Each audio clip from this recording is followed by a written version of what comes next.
In this video, we are going to discuss the code editor in Android Studio. So the modern code editor need to go far beyond the original basics of typing, deleting, cutting, and pasting. Today, the usefulness of a code editor is generally gauged by factors such as the amount by which it reduces the typing required by the programmer, ease of navigation through large source code files, and the editor's ability to detect and highlight programmers' error in real time as the code is being written. Okay, so experienced programmers will find that some of these features are common to most code editors available today, while a number are unique to this particular editing environment. We will start with the Android Studio editor. This is the code editor that we have learned before. So we are going to section this into 5 parts or 6 parts, and we will discuss it in details. The Android Studio editor appears in the center of the main window when a Java, Kotlin, or XML or other text-based file is selected for editing. For examples, this will show you that this is showing you the main activity file, okay, of the main of this application. So the elements that comprise the editor window can be summarized as follows. The first part is called Document tab. Android Studio is capable of holding multiple files open for editing at any one time. As each file is opened, it is assigned to Document tab. Display the file name in the tab bar located along the top edge of the editor window.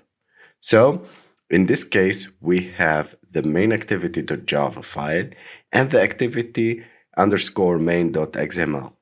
This is for the layout.xml, and the main activity.java is the code for the main activity in Java language and based on Android language. Okay, so the second thing is the editor, and the second part is the editor gutter area. The gutter area is used by the editor to display informational icons and controls. Some typical items, among others, which appear in the gutter area are debugging breakpoints markers, controls to fold and unfold blocks of the code, like this, like this folder,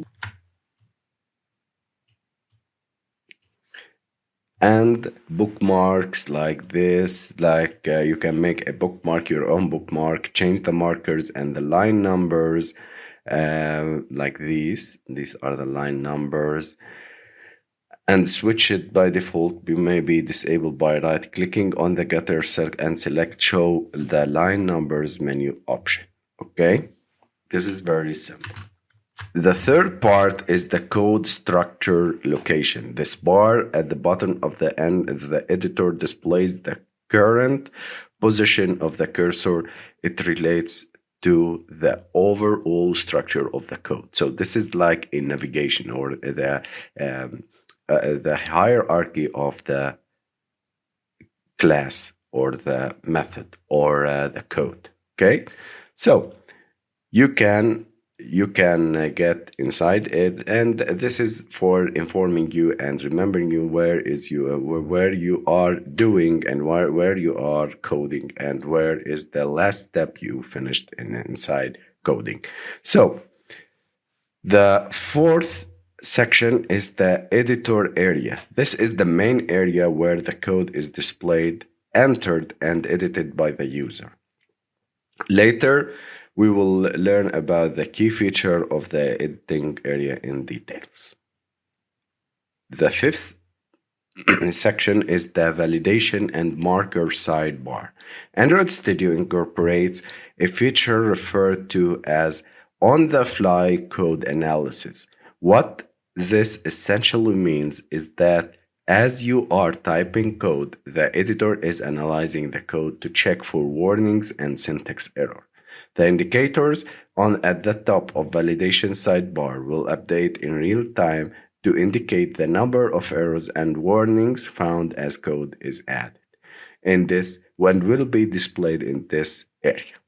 We will see it later on when we are doing and writing the code, so don't worry. The fifth part or the sixth part is the status bar. Though the status bar is actually part of the main window, as opposed to the editor, it does contain some information about the currently active editing session. This information includes the current position of the cursor in terms of the lines, characters, and the encoding format like UTF, ASCII, and others. Okay? So, having provided an overview of the elements that comprise the Android Studio Editor, the remainders like the files, the resources, the XML, the manifest, we will see in the next videos. So, till now, we have finished the editor. This is a very important section to learn about this editor, and because we are going to work 99% in this area. So welcome guys, and I hope